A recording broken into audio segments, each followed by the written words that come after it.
High बंधुरा welcome back to my channel आबार एक नतून ब्लगे आमी तोमादेरके स्वागत जानाई।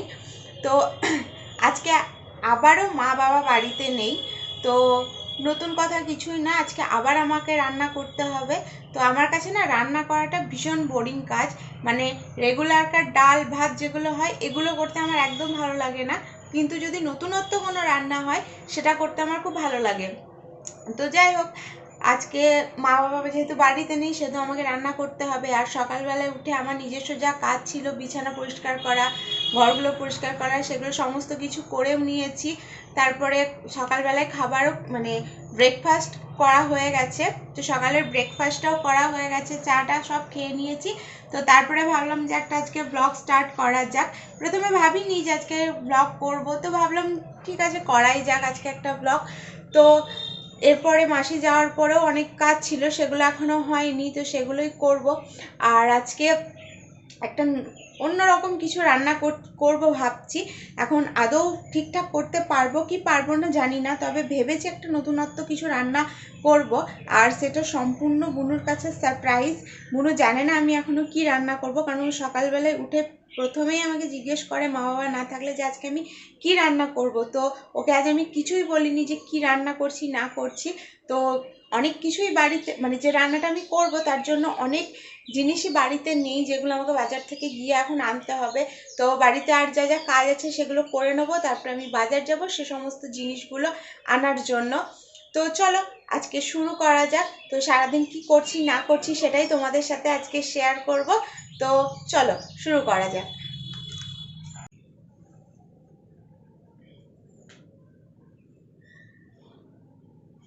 বাজার যাব বলে আমি রেডি হয়ে নিলাম, কারণ প্রায় 11টার কাছাকাছি বেজে গিয়েছে। এরপর যদি আমি বাজার না যাই তো বাজার থেকে এসে আমাকে রান্না করতে আমার অনেকটা দেরি হয়ে যাবে। ওই জন্য চলো আমি বাজার থেকে ঘুরে আসি। সকালবেলায় উঠে হাতের কাছে যে সমস্ত জিনিসপত্রগুলো ছিল আর কি বাড়িতে টুকটাক, সেইগুলো দিয়ে রান্নার কিছুটা অংশ আমি এগিয়ে রেখেছি, আর বাকি যেগুলো বাড়িতে নেই সেগুলো নিয়ে আসবো। তারপরে আমি বাকি রান্নাটা শুরু করব। তা আমি দেখাই কি কি আমার বাড়িতে ছিল আর কি আমাকে আনতে হবে। এনেছিলাম তো এখানে ব্রোকলিটাকে আমি সেদ্ধ করে রেখে দিয়েছি, আর এখানে সয়াবিনটাকেও জলে ভিজিয়ে দিয়েছি। আর হাঁড়িতে ভাত মোটামুটি ভাত হয়ে এসেছে, এই ভাতটা নামিয়ে দিলেই হয়ে যাবে। আর প্রেসারে আলু সেদ্ধ করা হয়ে গেছে, আর সকালে আলুটাকেও ভেজে রেখে দিয়েছি। বাজার থেকে আমি চলে এসেছি, আর বাজার থেকে আমি কি কি নিয়ে এসেছি সেগুলো আমি তোমাদেরকে দেখাই। একটা আমুলের পনিরের প্যাকেট নিয়ে এসেছি, আর এই যে ক্যাপসিকাম ছিল না বলে এই লম্বা লম্বা লঙ্কাগুলো নিয়ে এসেছি। তো পনিরের প্যাকেটটা এতটাই শক্ত হয়ে আছে, যেহেতু ওদের দোকানে ডিপ ফ্রিজে ভরা থাকে ওই জন্য। তো এটাকে খানিকক্ষণ আমি রোদ্রে নামিয়ে রেখে দেবো আর কি। এই যে লঙ্কাগুলো নিয়ে এসেছি, লঙ্কাগুলোকে কুচি কুচি করে কেটে নেব, আর কিছু পেঁয়াজ আছে সেগুলোও কেটে নেব।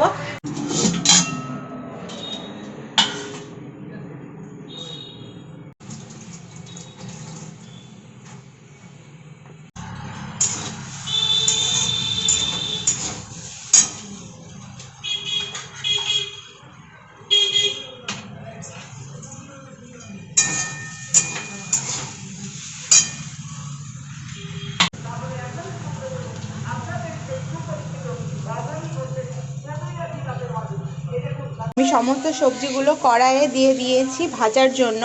দুধটাও গরম হয়ে গেল। ব্রোকলির তরকারি করার জন্য আমি এখানে পেঁয়াজ, ক্যাপসিকাম, লঙ্কা, আলু কেটে রেখেছি, আর ব্রোকলিটা আগেই আমি সেদ্ধ করে ওখানে রেখে দিয়েছি। যে পনিরটা কিনে নিয়ে এলাম সেটা দিয়ে একটা ব্রোকলির তরকারি করব, আর তোমার একটা অন্য ধরনের একটু ফ্রাইড রাইস করার চেষ্টা করছি। তরকারিটা এখানে হচ্ছে, এটা ফুটে গেলেই আমার এটা কমপ্লিট হয়ে যাবে। আর এখানে আমি পনিরটা ভাজতে দিয়েছি। পনিরটা ভাজা হয়ে গেলে এগুলো একসঙ্গে চালের সাথে মিশিয়ে দিলেই আমার মোটামুটি ফ্রাইড রাইসটা কমপ্লিট হয়ে যাবে। তো আমি রান্নাটা পুরোপুরি করে নিই, তারপরে তোমাদের দেখাবো যে জিনিসটা কেমন হয়েছে। ফ্রাইড রাইসটাও কমপ্লিট হয়ে গেছে। এটা ফ্রাইড রাইস যে চাল দিয়ে করা হয় সেই চাল এটা নয়, এটা এই নর্মাল যে ভাতের চাল হয় সেটা দিয়ে আমি ফ্রাইড রাইসটা তৈরি করেছি। তো এটা একটা নতুনত্ব কিছু তৈরি করার আমি চেষ্টা করলাম। তো যাই হোক, আমার সমস্ত কাজ মানে রান্নাবান্নার সমস্ত কাজ আর কি হয়ে গেছে। এরপর আমার রান্নাঘর পরিষ্কার পরিচ্ছন্ন করা আছে, তো সেগুলো করে নিই। রান্নাটা কেমন হয়েছে খেতে সেটা তো রিভিউ দেবে আমার বুনু, কারণ ওর যদি খেতে ভালো লাগে তবেই রান্নাটা অবশ্যই ভালো হয়েছে আমি মনে করব।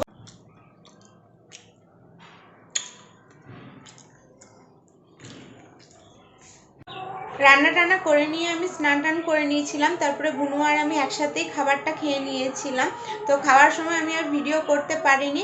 তো আমি বলেছিলাম যে আমার রান্নাটা কেমন হয়েছে তার রিভিউ বুনু দেবে, কিন্তু সেটা ভিডিও করা হয়নি। তো সেটা আমি পরে বুনুকে জিজ্ঞেস করব যে কেমন হয়েছিল। যেহেতু এখন নাই সেজন্য জিজ্ঞেস করা হলো না। তো এখন মোটামুটি বিকেল হয়ে গেছে, আর বাবা মারা একটু পরেই মোটামুটি চলে আসবে, ওরা ট্রেনেই আছে, ফোন করেছিল। আমিও পার্লার যাওয়ার জন্য তৈরি হয়ে নেব।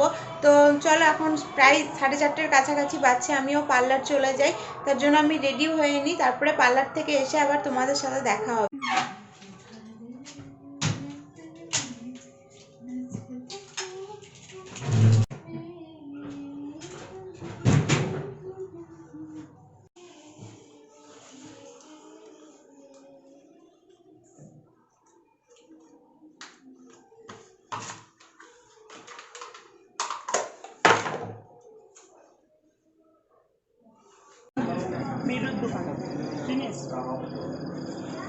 তো আমি তো পার্লার থেকে বাড়ি চলে এসেছি, এখন প্রায় 8:30 বাজতে চললো। তো আসার সময়তে আমি ফুচকা খেয়ে এসেছি। আজকে অনেক দিন পর ফুচকা খেলাম, তো অনেক দিনই ফুচকা খাওয়া হয়নি। আর বাড়ি এসে দেখলাম মা যেহেতু আজকে কলকাতা গিয়েছিলো, তো আসার সময় ঝালমুড়ি এনেছে, আরও অনেক কিছুই এনেছে। কিন্তু ঝালমুড়ি খেতে আমি খুব ভালোবাসি, যখনই আমি ট্রেনে কোথাও জার্নি করি তখনই আমি ঝালমুড়ি খাই। তো মা আমার জন্য ঝালমুড়ি এনেছিল। তা আমার ঝালমুড়ি খেতে তো দারুণ লাগে, কিন্তু আমি ভাবলাম কি যে ঝালমুড়িটা তোমাদের সাথেও আমি শেয়ার করব। কিন্তু আমি মানে এত আনন্দ পেয়েছি ঝালমুড়িটা দেখে যে আমি খেয়ে ফেলেছি। তারপরে আমার মনে পড়ছে যে আমি তো ভিডিওই করিনি। তো যাই হোক, তো মা এসে আর সেরকম কিছু খাবার বানাতে পারেনি। তো সকালে যে সমস্ত রান্নাগুলো আমি করেছিলাম সেগুলোই থেকে গেছে, সেগুলোই আর কি আজকে খাবো। চেঞ্জ করে নেবো, চেঞ্জ করে নেওয়ার পর রাত্রে খাবার খেয়ে নেবো, কারণ আমার চেঞ্জ করতেই মোটামুটি 9টা 9:30 বেজেই যাবে। তারপরে খাওয়ার টাইম হয়ে যাবে, তো খেয়ে দিয়ে নেবো। তো আমি ফ্রেশও হয়ে নিয়েছি, ড্রেসটাও চেঞ্জ করে নিয়েছি, আর আমার রাত্রের খাওয়া দাওয়াও হয়ে গেছে। তো এরপর আমি আমার রাত্রের যে স্কিন কেয়ার সেটা করে নেব।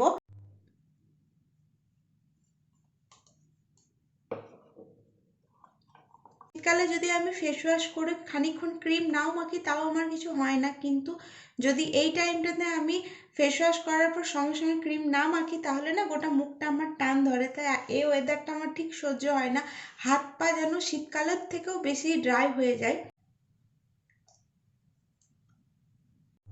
তো আমার স্কিন কেয়ার করা হয়ে গেল, আর এইদিকে আমি বিছানাও করে নিয়েছি শোয়ার জন্য। এখন প্রায় 10:30টার কাছাকাছি বেজে গেছে।